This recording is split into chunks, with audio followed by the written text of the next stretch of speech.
अजूबे अजूबे प्रश्न आते हैं कि जो श्रृंगार की सामग्री या प्रसाद है तो उसको बाएं हाथ से लेना चाहिए क्या? तो मैं बोली नहीं, बिल्कुल नहीं। अगर आपके आचार्य या मंदिर में या कोई अपने से वरिष्ठ कोई भी आपको प्रसाद दे रहा है, श्रृंगार दे रहा है, तो आप कैसे लोगे? ये नियम है। ये इसको बोलते हैं झोली फैलाना। ये देखिए, ये है। ऐसे लेने के बाद आप ऐसे माथे में लगा के और ऐसे उनको क्या करोगे? छुपा लोगे। यानी ये सभी चीज़ें प्रदर्शित करने की नहीं है। इसीलिए हमारी जो बड़ी माताएं, यानी जो हमारी बड़ी बूढ़ी माताएं थी, वो अपने सिंदूर को यूँ ढक के रखती थीं। कौन देखे? सिर्फ पति देखे। लेकिन वो सब चीज़ें अब नहीं रह गई हैं। अब सब दिखावा का, कि किसी को विवाह हुआ तो उनको डांटना पड़ता है कि भाई तुम सिंदूर लगाओ, तो लगा के उसको बाल से ढक लेती हैं। तो सब पुराने लोग हैं, पुरानी बातें हैं। पुराने लोग चले गए, वो बातें चली गई। नए लोग आए, नई बातें आई, नई नई बिटिया, नई नई रीत, यही सब चीज़ें हैं।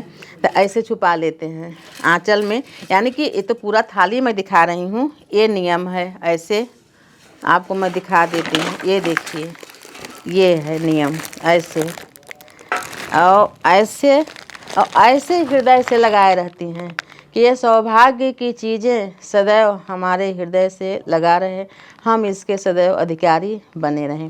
किसी को देना है, किसमें से निकाल के लो भाई, दीदी आप भी एक बिंदी ले लो, लो आप भी ये सिंदूर ले लो। ऐसे करके झोली पूरा नहीं दिखाया जाता। यानी बंद है मुट्ठी तो लाख की, खुल गई तो खाक की। ये सब कहावतें हैं, उसको आप जानिए। नमस्कार, मैं शारदा पांडे आसान ज़िंदगी के किसी एपिसोड में आपका स्वागत करती हूँ। जैसे कि नवरात्रि चल रहा है, मैं दुर्गा जी को स्थापित करी हूँ। और ये देखिए, ढेर सारा मैं ज्वार लगाई हूँ। बहुत सारे लोग बोलते हैं कि ज्वार, उनका जो जवारा है, जौ, वो उगता नहीं है। तो कैसे नहीं उगता? आप देखिए, मैं कितना सुंदर ज्वार लगाए हैं। और ज्वार का भी, ये जो जवारा है, इसका भी पूजन होता है और इसकी बहुत विधि है। अगर आप कलश स्थापना किए हैं और जवारा का पूजन करते हैं तो ये साक्षात देवी हैं। और ये देखिए, ये जवारा है। जैसे आप लोगों को फ्लैट वगैरह है तो वहाँ भी ऐसे डलिया में लगा के और इसको सहित विसर्जन कर दिया जाता है। जितना ही जवारा बो सके उतना बोए। ये जवारा है, इसमें देखो कलश रखी हूँ। और एक जवारा है, ये देखिए, ये मटकी है और उसमें ये कलश रखा हुआ है, नारियल है और ये बंधन बंधा हुआ कलश रखा हुआ है। और जैसे मान लीजिए कि आपको मैं बता रही हूँ, बहुत सारे लोगों का प्रश्न है कि कलश का जल बहुत सारे लोग, उनकी सासू माँ, उनकी दादी माँ रोज गिरा देती हैं और फिर भरती हैं। उनको कौन बताया है ऐसा? नियम ये है कि अगर एक बार कलश स्थापना हो गया दुर्गा जी का, तो 9 दिन तक कलश हिलना भी नहीं चाहिए। कौन बोलता है कि कलश का पानी रोज गिराना चाहिए, रोज रखना चाहिए? बिल्कुल ऐसा ना करें, ऐसे में आपको पूरा पूजा खंडित है। कलश का पानी कम होता है तो आपको देखो मैं बताती हूँ, कलश का जल सूखता है क्योंकि ये मिट्टी है, मिट्टी का कलश है और गर्मी भी है। तो आप कलश को कैसे भरेंगे? इसको बिल्कुल नहीं हिलाएंगे। ये देखिए, जब हम यहाँ पानी डालेंगे तो नारियल के द्वारा होते हुए, क्योंकि आम की पत्तियाँ लगी हैं, अशोक की पत्तियाँ जो भी हो, होते हुए और कलश भर जाएगा। ये देखिए, यहाँ से हम डाल रहे हैं पानी को, ये ज्वार में भी, जौ में भी चला जाएगा। और ये देखिए, ये आप देखो पानी बाहर नहीं निकल रहा, यानी कलश में पानी कम है। ये देखिए, ये अब देखो पास से ये पानी गिरा हुआ है, यानी कि कलश भर गया। ये देखिए, और फिर ज्वार को अच्छी तरीके से कर दीजिए। इसको रोज सींचना चाहिए, यानी ऐसे पानी डाल के रोज ऐसे वो पानी सोख लेता है। इसी तरीके से चारों तरफ ऐसे पानी डालें। इसमें भी, इसमें जो लगा है, पानी सींचें, रोज़ पानी सींचें, ताज़ा पानी। सींचने के बाद थोड़ा सा सिंदूर, थोड़ा सा अक्षत, सब इसका भी, ये जवारा का भी पूजन होता है 9 दिनों तक माता के साथ। फल देखो, माता रानी को अर्पण करी हूँ। कभी भी फल को काट के किसी भी देवी देवता को नहीं चढ़ाया जाता। हाँ, अगर फल को बांटना है प्रसाद के रूप में, एक एक फल नहीं बांट सकते, जैसे कि सत्यनारायण जी का कथा है कोई भी, तो फल को काट के बांट जरूर सकते हैं, पर माता रानी को कभी भी काट के फल न चढ़ाएं। ये देखिए, ये रुद्राक्ष की माला है। बहुत सारे लोग माला जपने के बारे में भी पूछे हैं। ये सुमेरु है, तो माला जपना यहाँ से शुरू करेंगे और यहाँ आके फिर एक माला हो जाता है। तो ऐसे इस उंगली से, अनामिका उंगली से जाप करेंगे। लेकिन अगर आपके आसपास कोई है तो आप ऐसे आंचल से ऐसे ढक के और अंदर तरफ इसको, ये मनके को अंदर तरफ लाते हैं, ऐसे ऐसे ऐसे जपा जाता है। और जब यहाँ तक आएंगे, यानी पलट के जब यहाँ तक, जैसे मान लीजिए यहाँ तक आ गए, यहाँ तक, तो मनके को छुआ नहीं जाएगा, फिर पलट के फिर दूसरी बार जपेंगे, लागना नहीं चाहिए इसको। ये है, आपको बता रहे, रुद्राक्ष की माला या लाल चंदन की माला। माला जपने से पहले भी इसको ध्यान से देखेंगे तो इन सुमेरु का भी पूजा होता है। यानी ये जो देखिए यहाँ पर मैं जल रखी हूँ, ये कुछ घास का ये है, इससे स्नान कराते हैं, फिर सिंदूर टीकते हैं, फिर इनको प्रणाम करके फिर माला जपते हैं। माला जपने के बाद फिर से इनको प्रणाम करके और यथास्थान देवी के पास यहाँ रख देते हैं। तो बहुत सारे नवरात्र में प्रश्न आए हैं, तो उन प्रश्नों के उत्तर में मैं आपको ये वीडियो करके दिखा रही हूँ। बहुत सारे लोग क्या बोलते हैं, नारियल को लेटा के रखते हैं। आप कहीं बताओ, कहीं भी आप देखे हो कहीं भी कि नारियल को लेटा के रखते हैं? नहीं रखते हैं। तो आप ध्यान दें कि जो पेड़ में लगा हुआ वाला भाग होता है वो नीचे होना चाहिए, ये देखिए, और ये भाग जो ऊपर रहता है वो ऊपर होना चाहिए। ये देखिए, ये दीप है, ये साधक की तरफ है।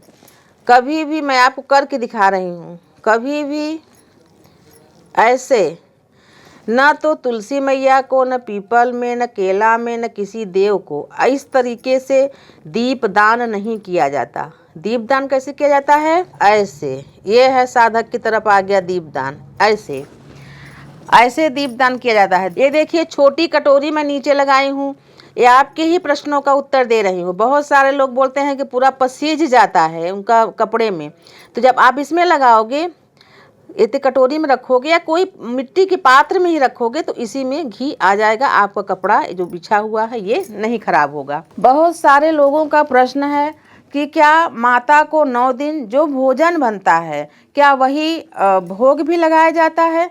तो बिल्कुल नहीं, भोजन का भोग बिल्कुल नहीं। हाँ, लेकिन आप जो फलाहार बनाएंगे और आप जब खाएंगे तो उसमें से निकाल के माता के नाम से रख देंगे, यानी माता को उसको अलग से भोग नहीं लगाया जाएगा। माता के लिए आप रख दोगे और माँ लक्ष्मी का रूप समझ के उस भोग को आप अग्रासन जिसको बोलते हैं, गाय को खिला दोगे। फल नहीं आपके पास हो पा रहा है, नहीं आ पा रहा है, तो बहुत सारा सरल चीज़, मखाना मंगा लो, काजू मंगा लो, उसको डिब्बे में करके रख लो, और मिश्री मंगा लो या गुड़ ले लो और माता को रोज़ भोग लगाओ।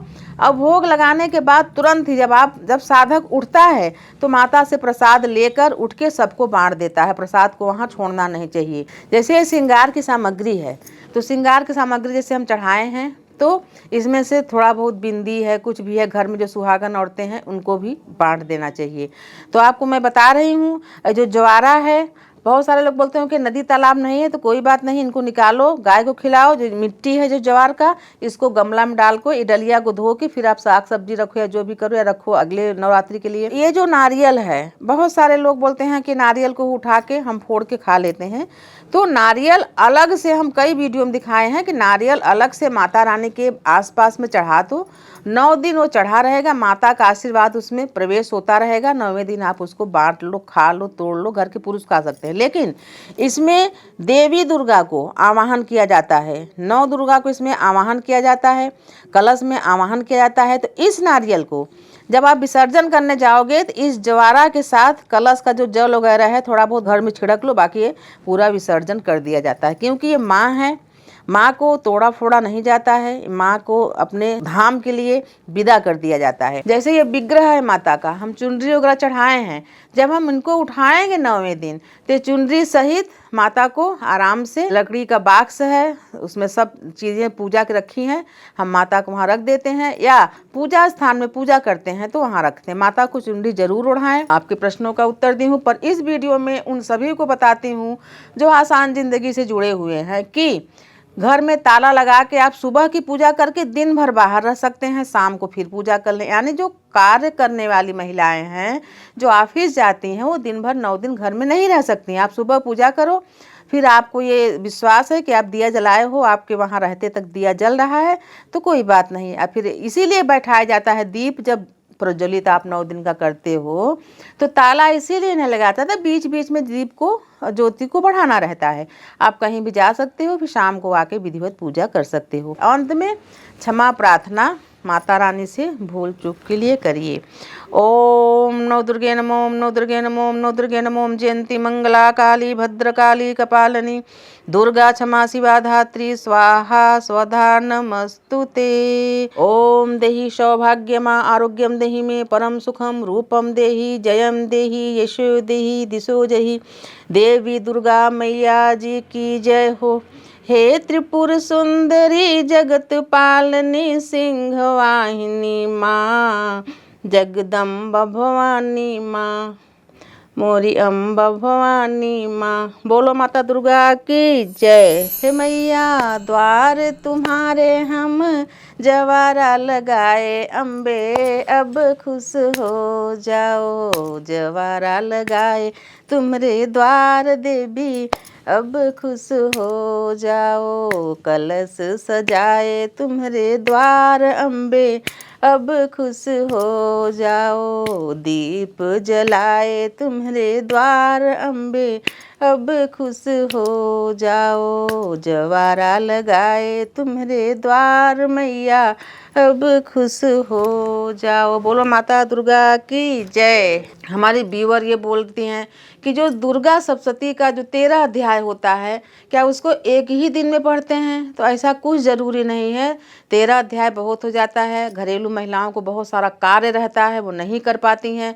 मैं तो उनको यहाँ तक कहती हूँ कि आप अगर सुबह विधिवत पूजा माता रानी का न कर सकें तो दीप जला के भोग लगा के माता को स्नान करके फूल जरूर चढ़ा दें। शाम को विधिवत पूजा यानी 1-2 अध्याय का सप्तशती का पाठ, 108 नाम सती साध्वी भवानी भव प्रीता भव मोचनी आर्या दुर्गा जया, ये सब 108 नाम, जो भी किलक स्तोत्र जो भी ये करना है। आप रात्रि को तो कभी भी यानी खाना बनाने से पहले कभी भी आप पूजा पाठ करके आरती जरूर करें। तो 13 अध्याय पढ़ें ऐसा ज़रूरी नहीं है। तो मैं आपको बता रही हूँ, इसमें भी जैसे बहुत सारी माताओं के भी प्रश्न है कि इसमें उनका सोमवार का व्रत आएगा, किसी का गुरुवार का, किसी का वैभव लक्ष्मी का, तो वो व्रत माना जाएगा? बिल्कुल माना जाएगा। आपका साप्ताहिक व्रत भी चलता रहेगा और दुर्गा जी का जो 9 दिन का व्रत करोगे वो भी चलता रहेगा। लेकिन जो उतरती चढ़ती का व्रत कर रहे हैं उनका भी अगर उस दिन कोई व्रत आता है तो वो भी चलता रहेगा। तो आपके प्रश्नों के उत्तर के लिए माता रानी का ये सुंदर सा वीडियो बनाई हूँ। हमें आशा है कि इससे आपको बहुत लाभ मिलेगा, बहुत सारी जानकारियाँ मिलेगी। वैसे भी हम रोज़ आपके प्रश्नों का उत्तर देते रहते हैं, तो इसी तरह की जानकारी हम आगे भी आपको देते रहेंगे। आप यूँ ही हमारे साथ बने रहें, माता रानी का आशीर्वाद पाते रहें। तब तक के लिए नमस्कार।